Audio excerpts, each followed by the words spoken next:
Bismillahirrahmanirrahim.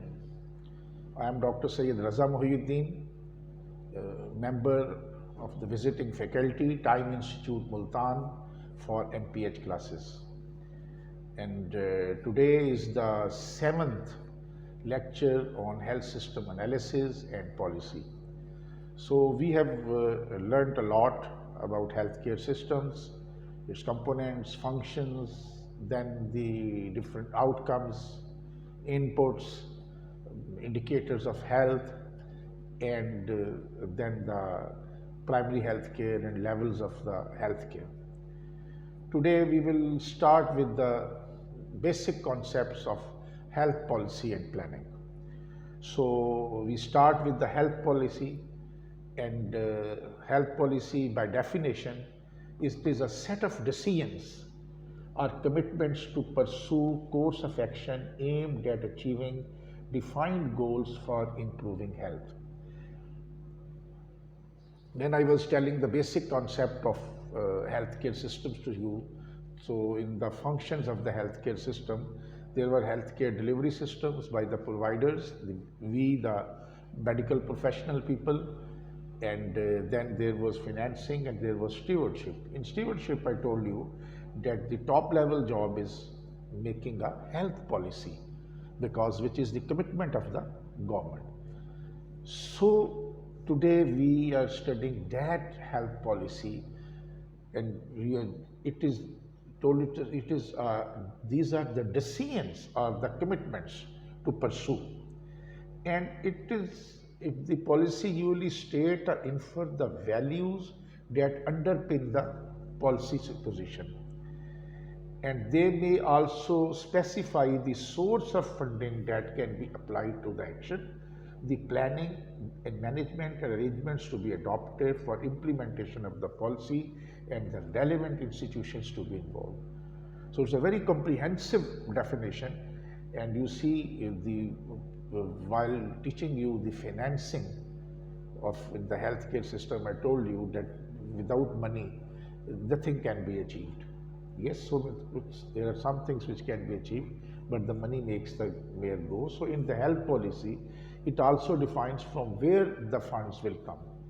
And of course, the planning and how to spend money, how to improve the development, how to impart the healthcare delivery system in equitable and appropriate manner.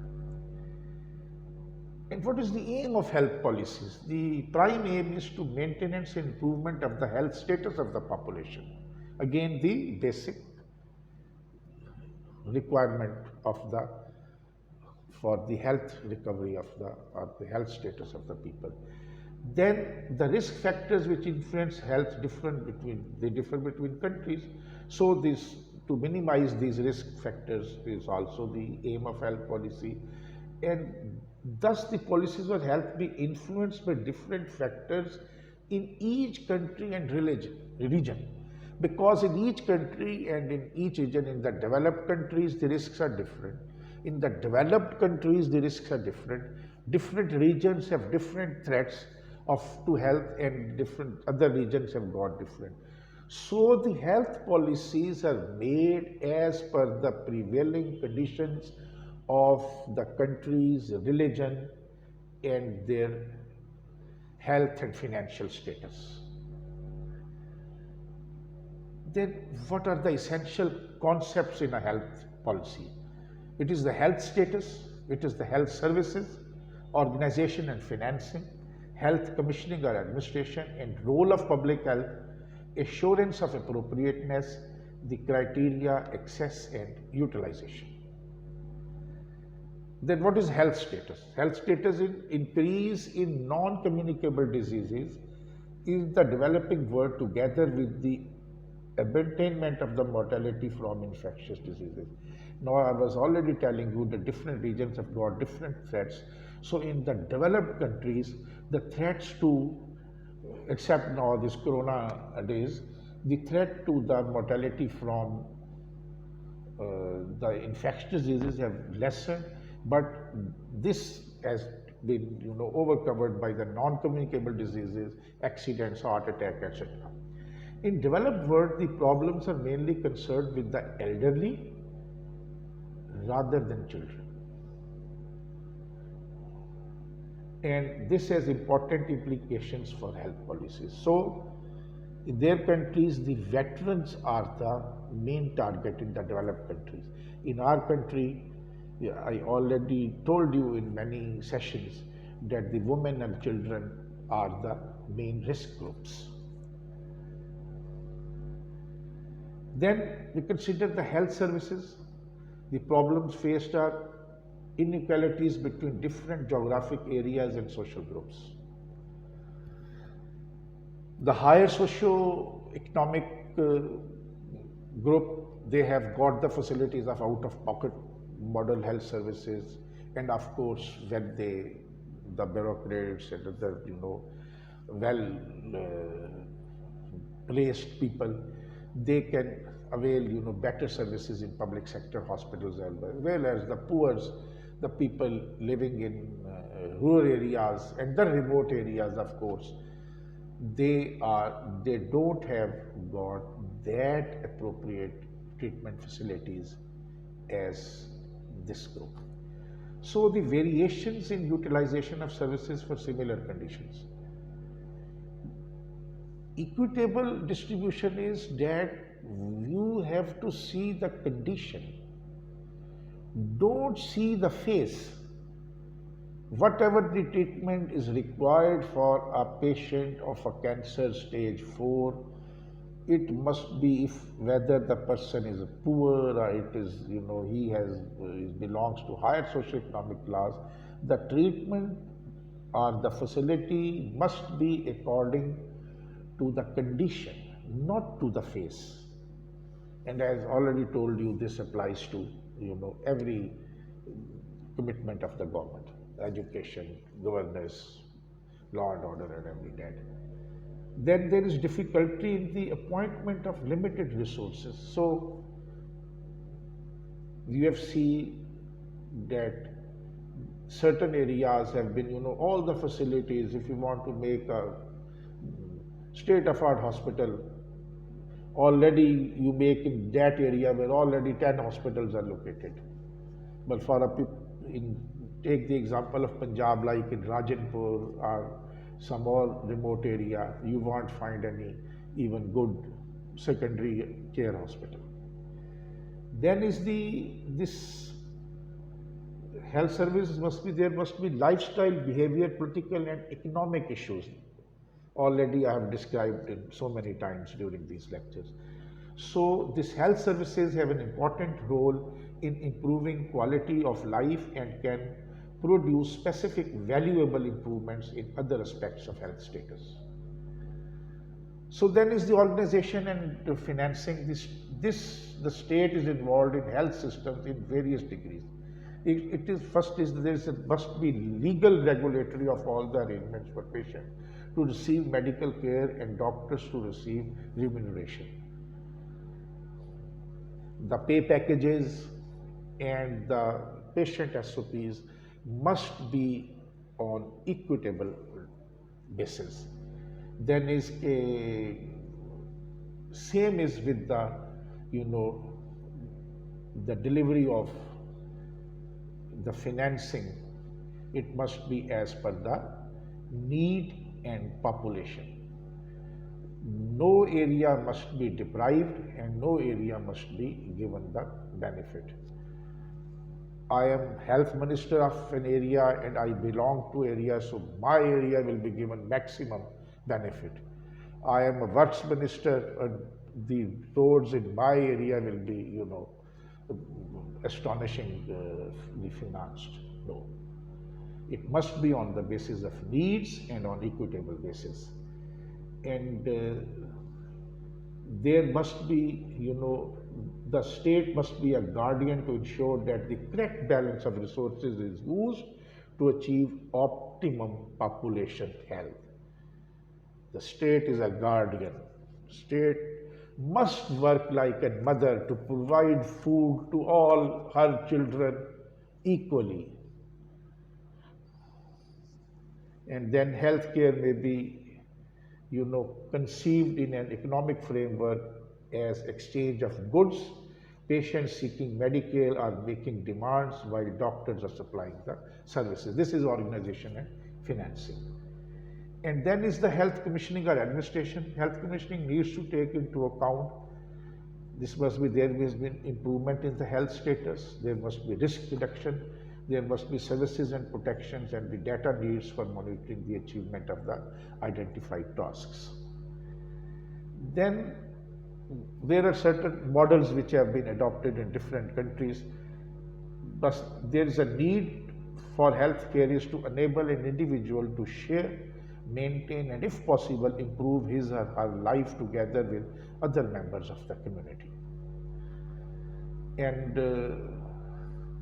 this, and then again, it must be in the societal perspective. Then there is also role of public health, and the chief responsibilities are the surveillance of the health of the population, the identification of health needs, the fostering of policies which promote health, and the evaluation of health services. And then is the study of nature and extent of disease and disability, and this in regards to age, sex, and society and economic circumstances, occupation and involvement. This is the role of the public health. So for this, the problems different, the outbreaks of disease, problem arising from a social environmental issues. There are like other behavioral concerns like smoking, addiction, etc. And then there are the healthcare issues, needs and outcomes as well, and we have to see the effectiveness and efficacy of the particular service. So public health, as you all are students, is as a discipline should not become involved in the direct management of clinical services in the community or within institutions. It lacks the expertise essential for these tasks. So then is the assurance of work. These are all the aspects of the health policy. So there are 3 points. This fundamental equality of the people, the fundamental need of the protection of human life, and the principles of solidarity. So what is the criteria assess and utilization? The first criteria that needs to be established is whether care is necessary or not. And the second criteria is effectiveness of the services provided, the efficiency with which they are provided, and whether the individual could take responsibility for providing them. And then there are some international trends in the healthcare. So every citizen in the country has the same right of healthcare. There has not been much of public financing, whether by compulsory insurance contribution or taxation. There are some trends towards consumers making a contribution in the form of co-payments. For example, prescription charges, I already told you, and some countries are encouraging people to take out private insurance to contract out of the public system. So then there are provider-purchaser models, and then the public health role is also in the determination of priorities. Whichever tool, whichever problem is the first to entertain. So we must have developed mechanisms for beginning to address the problems of inequalities and deprivation. Good health policy is one which covers all these phases and removes inequality, etc. Then also there is a cost problem. The increasing costs in medical cares must be taken into task, and of course there must be investment in the public health research, in the health policies. Now we will see the health policy in developing countries like Pakistan. So there is a central issue: making the best use of limited resources in environments in which there is a wide gap between needs and resources, expectations and performance. Central issue is we have got great needs, lesser funding. Already there is a quite gap between needs and resources. And there are three main issues. It's diversity, complexity, and change. Now, diversity is the ecological and geographical factors account for some of the variation in pattern of distribution of health and disease, but economic, social, and cultural determinants also contribute to the diversity.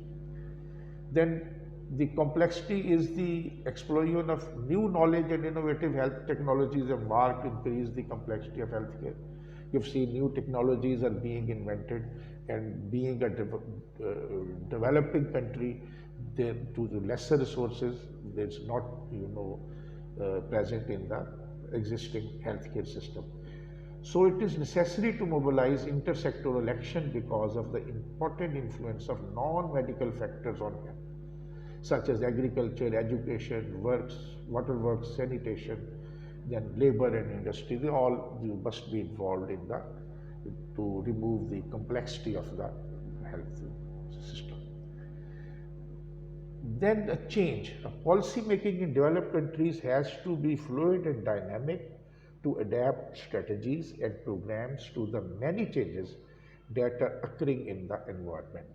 So that is epidemiological transition, epidemics and other emergencies, and socio-economic variables.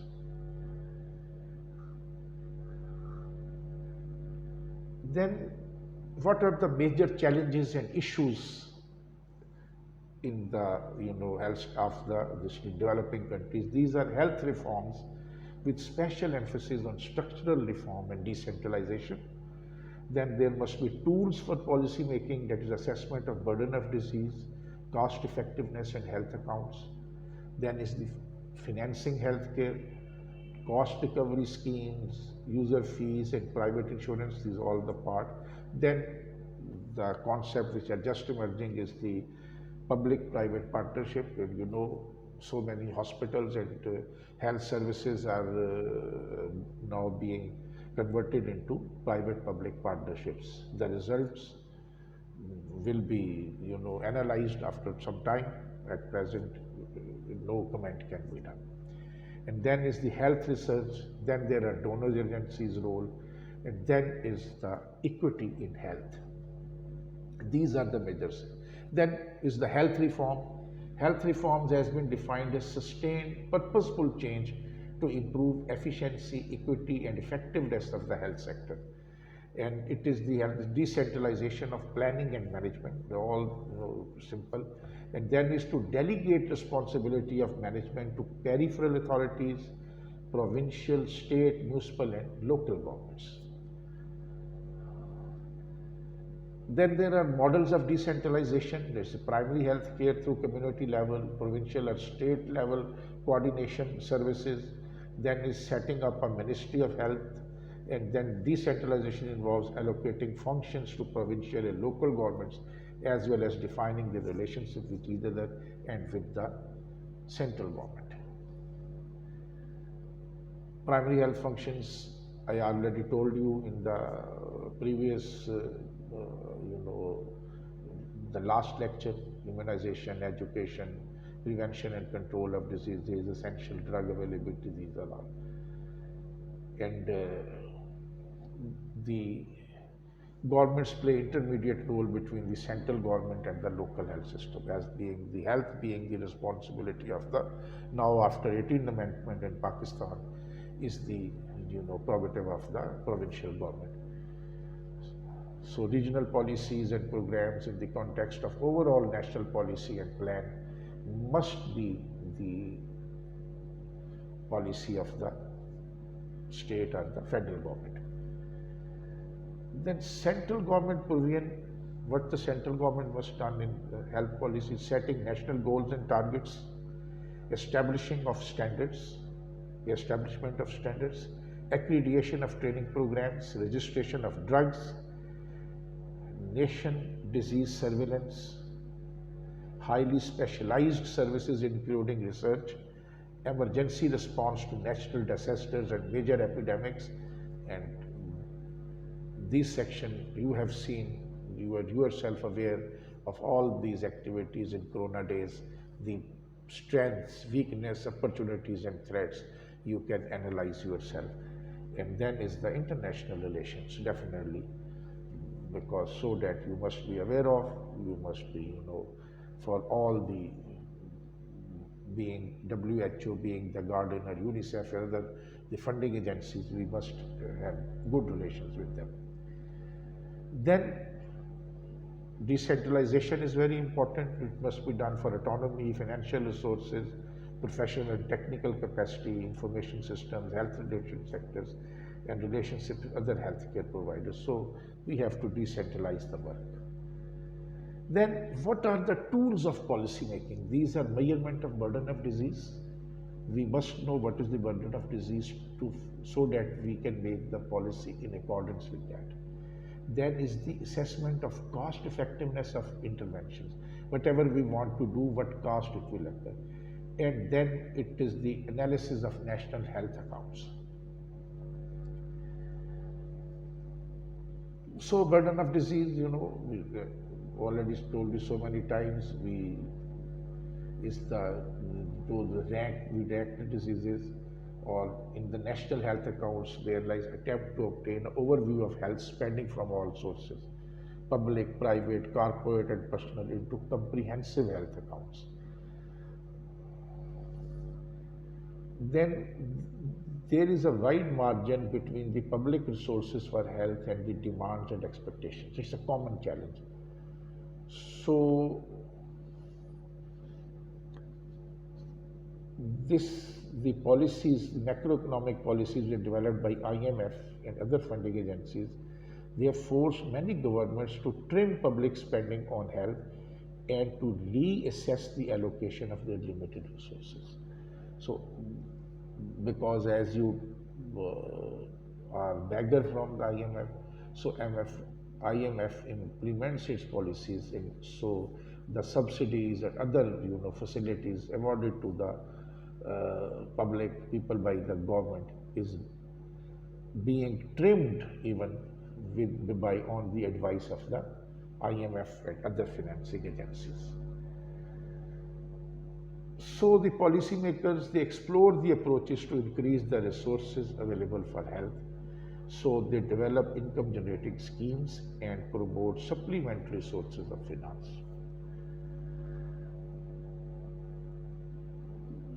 So there are so many methods of income generation, and it is, in higher income development countries, using resources is the most cost effective manner and promoting equity. And then you can mobilize the additional resources, and then for this finance mobilization, there are the private-public partnerships. But whether in private-public partnerships, the private party has, integrated its resources into the system or not, this is a question. Then you must, allocate some for the health research, and then the last is the equity in health is understood sense of fairness and justice. It must be, people must understand that the equitable distribution has been provided to all families, communities and population groups, and the allocation of resources is as per the needs of demand, and access and utilization of services are provided, and it is in the reach of everyone. Then these optimization of equity requires this attention due to political commitment, policy formulation, allocation of resources, intersectoral action, community involvement, information system, monitoring of the equity, and political commitment. These are all for the optimization of the equity. Then you have to apply the public health sciences and policy in the health policy. So, as we conclude, is not only most policy making the knowledge based, it must also be result oriented. And then the careful planning and skillful management can achieve good results even where financial resources are limited. If your resources are limited but your planning is excellent and your wastage is lesser, you can achieve good results. And the policymakers must give high priority to strategies that will eliminate the major items of unfinished danger that still are prolonged and in the developing countries. And many lives can be saved and much disability prevented by simple measures like boosting immunization programs, ensuring access to adequate supplies of safe water and good sanitation, providing effective treatment for common childhood ailments, and ensuring skilled care during childbirth, including emergency obstetric cares, and keeping the people informed and communicated about all the health activities in their own interest. Thank you very much.